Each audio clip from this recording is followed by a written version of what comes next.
dia 25 de março de 2019, o Lucas nasceu, Sim. né? E aí, ali foi uma alegria, né? Contagiante. Carlos começou a ligar, mandar mensagem para todo mundo, fotos. E quando foi no segundo dia, levaram ele para tomar banho, né? E nós fomos também. E ela falou assim: olha, pode levar tudo. Se tiver ursinho, tiver isso, tiver aquilo, pode levar. Pra gente tirar fotos. E fomos. E ele, a gente viu o banhozinho dele, tudo tranquilo. E depois ela voltou com ele e ele dormindo. E quando foi mais tarde, eu fui tentar amamentar. Sim. Né? E ali eu já não conseguia mais amamentar ele, né? Ele já não tinha mais tanta força para pegar, né, o peito. E a gente começou a achar estranho, porque ele começou a resmungar. Ele não chorava, ele só resmungava. Mas teve uma hora que o Carlos pegou ele, colocou no colo e ele deu um gritinho, né, amor? E ali eu já comecei a achar algo estranho, né? E eu saí correndo, fui lá, falei com a pediatra e depois ela veio e pegou ele e levou. Sim. Nisso que ela foi, eu fui para ver o que estava acontecendo. E lá ela me chamou e falou: mãezinha, tá acontecendo algo com seu filho e eu não sei o que é. Aí começou a perguntar várias coisas, como que foi, né, minha gestação, todos os exames. E olharam todos os meus exames, viram que estava tudo ok. E ela viu que a glicose dele estava muito alta, estava 175. Nossa. Então ela falou assim: mãe, eu acredito que ele possa ter pego alguma bactéria, alguma coisa aqui, e a gente precisa investigar. Nós vamos internar ele agora na UTI. E ali foi tudo muito rápido, porque até então ele estava no meu colo, eu estava tentando amamentar, a gente estava com ele, e daqui a pouco ele já estava na UTI. E eu saí dali, né, chorando, sem saber o que estava acontecendo, meio que sem chão, e fui para o quarto com o Carlos e a gente começou, né, a orar, né, e pedir direção ao Senhor, só que eu fiquei muito nervosa e foi cesárea. E ali as médicas ficaram muito preocupadas. E a gente ficou ali orando e o Carlos, né, passando por um processo, né, porque já havia, um amigo já havia profetizado algo para ele, né. E ele pode contar um pouco sobre isso. Em 2014, eu trabalhava no Barra Shopping, numa loja de eletrodoméstico, né? E aí eu tinha esse irmão era crente, né? O nome dele é Edson. E a gente tinha um hábito de beber café, né? A gente trocava uma ideia muito legal. Inclusive até hoje eu tenho uma comunicação com esse irmão, graças a Deus. E Deus usou ele ali naquele momento. A gente estava bebendo um café e ele pegou no meu braço, pastor. Ele pegou, começou a me olhar e eu querendo tirar. Eu falei: o que está acontecendo? Ele: precisa de falar algo. Ele me chamava de Cadu, né? Sim. Ele: Cadu, preciso de falar algo contigo que eu estou sentindo aqui. E olhando para mim, ele: olha, um dia você vai estar num poço muito profundo. Cadu, mas é muito profundo mesmo. E eu te vejo lá no final desse poço. E nesse poço vai ter lágrima, vai ter choro, vai ter tristeza. Mas se nesse dia você verdadeiramente aceitar Jesus, Ele vai te tirar deste lugar e Ele vai fazer coisas extraordinárias na tua vida. Nunca se esqueça dessas palavras. Agora vamos tomar um café? Eu fiquei olhando para ele, assim, meio assim, né? Eu falei: rapaz, tá me gorando? Até fiquei brincando com ele. E não, só apenas te transmitir aquilo que eu senti da parte de Deus de te falar. E esse dia chegou, né? Porque quando a gente estava nesse processo já de oração no quarto, eu fui no banheiro e eu fui orar ao Senhor. E naquele momento ali, eu senti de Deus falar. E naquele momento começou já a me vir as dores do luto, da perda, porque eu lembrei dessa palavra, né? E aí eu ajoelhei no chão, chorando mesmo. Foi um momento muito forte, muito marcante. Eu lembro até da passagem de Davi, quando ele pediu misericórdia pelo filho. E eu chorei muito naquele dia, pedindo para o Senhor: Senhor, poupa meu filho, a minha vida é sua. Eu nunca mais saio da tua presença, a minha vida é do Senhor, para o Senhor fazer o que o Senhor quiser. E naquele mesmo momento eu senti, esse filho não é teu. Esse filho é meu. E eu comecei a entrar num processo muito difícil, porque eu não poderia falar nada para a Ivânia, Sim. mas naquele momento eu já estava entendendo aquilo que estava prestes a acontecer. A gente foi dormir, né, a madrugada, e quando foi 6 horas eu despertei, entre 5h30 e 6 horas, e eu despertei. E eu senti, vai lá se despedir do Lucas. E eu fui. Aí entrei na sala, e quando eu entrei, a médica responsável do plantão, né, estava fazendo massagem cardíaca nele. Certo. E ali eu vi os últimos batimentos de vida dele, e ela olhou para mim e começou a chorar, e ela falou, não sei o que te dizer, e eu só fiquei olhando e pensando naquilo que Deus já estava começando a ministrar ao meu coração. E eu falei, como que eu vou falar para minha esposa? E eu confesso que eu voltei para o quarto, né? Voltei para o quarto e não consegui dar notícia para ela. E nessa noite teve um fato muito extraordinário, pastor, que aconteceu, porque tinha uma enfermeira lá que era crente também. Aí a gente já percebe o cenário do Senhor, do cuidado, né? Ele preparou tudo, né? Ela bateu na porta, pediu licença, posso entrar? E aí ela entrou, olha, Deus me enviou aqui, eu sou crente, eu senti no coração em fazer uma oração por vocês, porque eu estou sabendo o que está acontecendo com o Lucas, mas Deus me chamou aqui, me trouxe aqui para orar por vocês. Vocês aceitam uma oração? Aí eu falei, não, sim, porque já tinha acontecido a oração ali, eu com Deus, então eu já estava percebendo. E ela, melhor, eu vou louvar. E aí ela louvou um hino que faz parte da nossa história, né? Se Deus fizer, Ele é Deus. Sim. Se não fizer, Ele é Deus. Se a porta abrir, Ele é Deus. Mas se fechar, Ele continua sendo Deus, né? E ela depois de ela ter louvado o hino completo, ela orou. E depois ela falou, olha, Deus ele tem o poder de salvar o Lucas. Mas... de curar o Lucas, mas Deus também tem um poder de curar vocês. Então, independente do resultado, nunca esqueça que Deus está no controle de tudo. E aconteceu, né? Esse fato, né? Depois eu voltei, né? Quando eu fiquei sabendo do óbito dele, voltei para o quarto e fiquei quieto, não consegui dar notícia. E depois interfonaram para o quarto e nós fomos juntos, mas eu já sabia. E aí um casal, né? Foi lá também, perguntou se podia orar por nós, né? Eles oraram por nós e ali já estava preparando o coração da Ivânia, né? Sim. E aí foi quando a Ivânia teve a notícia, ela conseguiu entrar lá na UTI para poder ver já o Lucas não com vida, mas sem vida, né?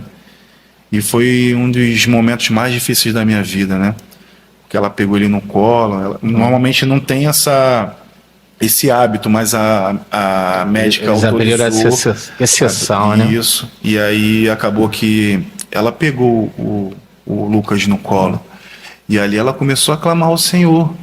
E ali pedindo para Deus curar, ressuscitar. E ali Deus estava falando, um milagre que eu... Assim, Deus já estava ministrando com o milagre que eu tenho é para fazer na vida de vocês. E aí eu fiquei quieta, chegou um momento que estava uma dor tão grande que eu tive que tomar o Lucas, né, do braço dela. Sim. E aí começou a nossa luta, né, nosso vale, nosso deserto. E eu volto a dizer que o vale e o deserto é um lugar de passagem, não é um lugar de morada, ou seja, você tem aprendizados, você tem experiências com Deus, mas tudo tem um propósito, pastor. Sim. E a gente entendeu esse propósito. E aconteceu muitas coisas, né? A primeira delas foi eu, como pai, no mesmo dia, ter que dar entrada no óbito. Não, primeiro eu tenho que ir lá no cartório, registrar, fazer a certidão de nascimento. E depois eu teria que voltar no médico para depois retornar para fazer a certidão de óbito.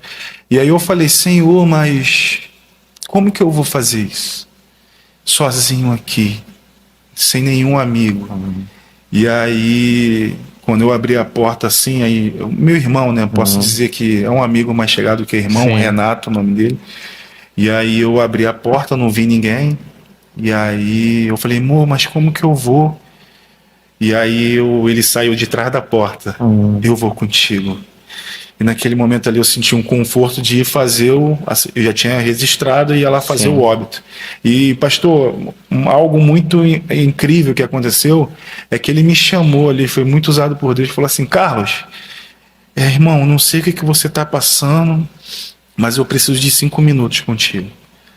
E ele me levou lá para o Zona Sul, ele, pô, aqui você tem, essas foram as palavras dele, você tem 10 minutos para você chorar, porque eu te conheço, porque você vai guardar, você vai tentar proteger, então chora agora, irmão. E ali a gente tomou um café, ele chorou mais do que eu naquele momento, e ali foi um dos cafés mais importantes que eu tomei na minha vida, e depois eu registrei. Quando eu voltei, já recebi a ligação da minha coordenadora. E aí você começa a ver o cuidado de Deus, né? Olha, você não vai precisar. Aí eu já estava pensando, pastor, cara, que eu vou ter que ir fazer regularizar essa questão do enterro, né? Da funerária e tudo mais. E ela me ligou já dizendo, não, você não vai precisar fazer nada. Você liga para esse número aqui que tem um seguro. Eu nem sabia que tinha esse seguro. E eles cuidaram de absolutamente tudo, né? E aí eu voltei, falei com a Ivânia e ela naquele processo sem entender nada. E aí ficou decidido que ia ser no dia 27 de março, na parte da manhã, o sepultamento. E aí eu decidi, assim, no meu coração, ela não ir, né? Por conta da gravidade emocional e também por conta da gravidade da operação. Eu achei prudente ela não ir naquele momento. E ali iniciou o meu início na caminhada, né?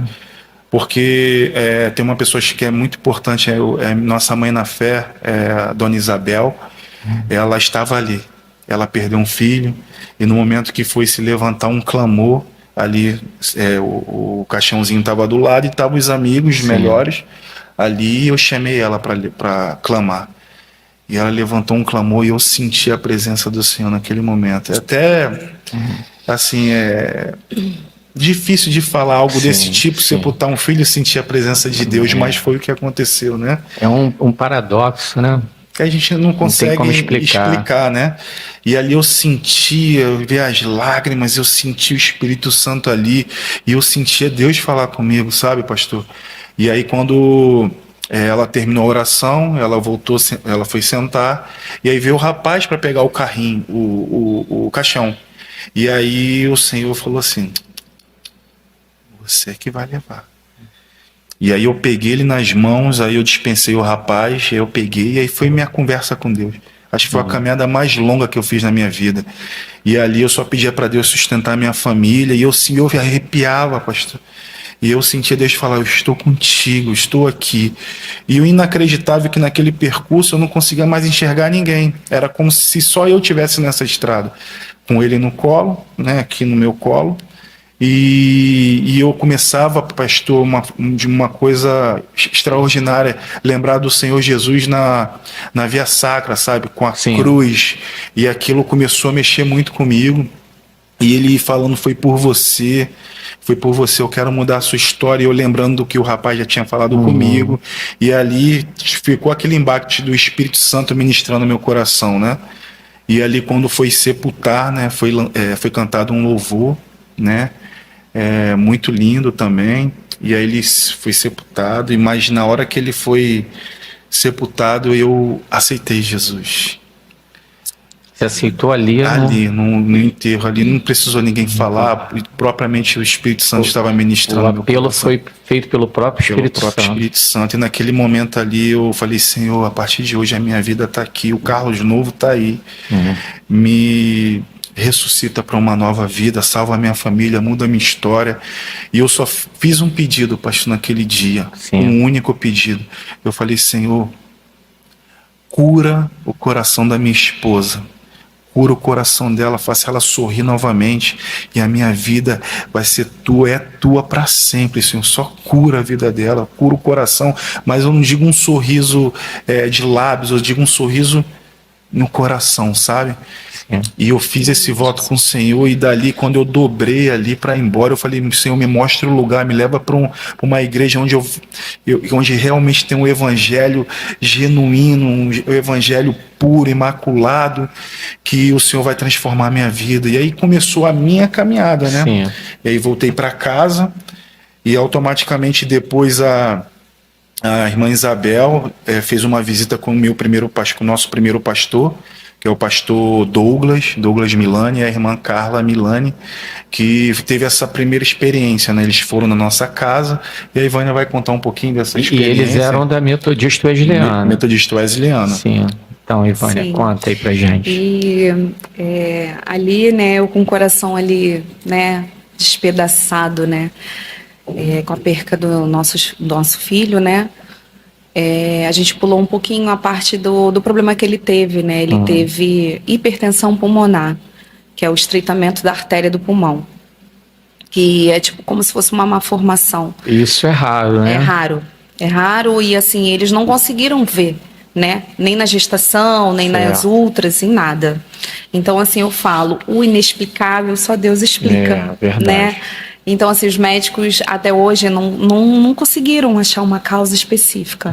Muitos até falaram, você tinha que processar, você tinha que isso, você tinha que aquilo, mas o meu coração não ia se sentir confortável com isso, porque eu acho que tudo é a permissão do Senhor. O Senhor já tinha um propósito na nossa vida, né? Através do Lucas. O Lucas veio com essa missão, para que a gente fosse para os pés do Senhor. Sim. Talvez se o Lucas estivesse aqui, a gente não estaria contando o nosso testemunho, contando o que o Deus fez na nossa vida, né? E a gente está no caminho do Senhor. E a minha conversão, né? Foi na praia de São Conrado. A gente passeando e a gente conversando sobre tudo que a gente estava passando, vivendo, chorando muito. E quanto tempo tinha passado desde o sepultamento? Tinha uns 3 a 4 meses. Não, menos, acho que eram uns 2 meses. Então estava bem recente. Bem recente, era bem recente mesmo. E ali a gente conversando muito, um com o outro, e eu chorando, e eu falei assim, amor, eu tô sentindo uma tristeza tão grande, que é tão profunda, que nem você, nem o nosso filho, nem a minha mãe, as 3 pessoas que eu mais amo nesse mundo, não conseguem preencher esse vazio que está no meu coração, esse buraco que o Lucas deixou. Mas eu falei para o Senhor que se Ele curar o meu coração, trouxer meu sorriso de volta, trouxer minha alegria de volta, nem que para isso eu tenha que caminhar junto com o Carlos, tenha que ir para a igreja dos crentes. E ali, eu falando isso para o Carlos, ele começou a chorar com choro de alegria. Sim. Porque ele já estava orando, ele já estava caminhando, ele já tinha começado a caminhar, né? Deus já tinha direcionado ele à Metodista Wesleyana através da irmã Isabel, né? E ali ele começou a caminhar e ele começou a orar ao Senhor, pedindo para curar o meu coração e para me trazer, né, para perto dele ali, para estar caminhando junto com ele. E engraçado, pastor, que assim, tem versículos que marcam a história, né? Sim. Então, teve uma ministração de Eclesiastes, se não me engano, Eclesiastes 4, né? Onde fala a respeito do cordão de 3 dobras, né? Certo. Se alguém quiser prevalecer contra um, os 2 resistirão, e o cordão de 3 dobras não se quebra tão depressa ou com facilidade, né? E naquele momento ali, eu orando do meu jeito, né? Tímido, eu falei, Senhor, já tem 2 dobras aqui, Senhor, e o Senhor traz a minha esposa para a gente poder sofrer junto, para a gente ser curado junto, para a gente dar início. E ali foi a resposta de oração, né? Que Deus ali respondeu, mas eu estava olhando para o mar, estava um tempo bonito, né? No dia. E você não estava esperando isso dela, naquele momento? Naquele momento não, Deus me surpreendeu de uma maneira incrível ali, que minha vontade era sabe, gritar, mas eu chorei muito mesmo. O Espírito Santo de Deus mesmo me tocou, né? E eu acredito que quando a gente tem um coração quebrantado, sincero na presença do Senhor, Ele entra, Ele faz morada, Ele muda, Ele faz uma nova história na nossa vida. E a gente se permite. E quando a gente se permite, tudo muda. É verdade. Né?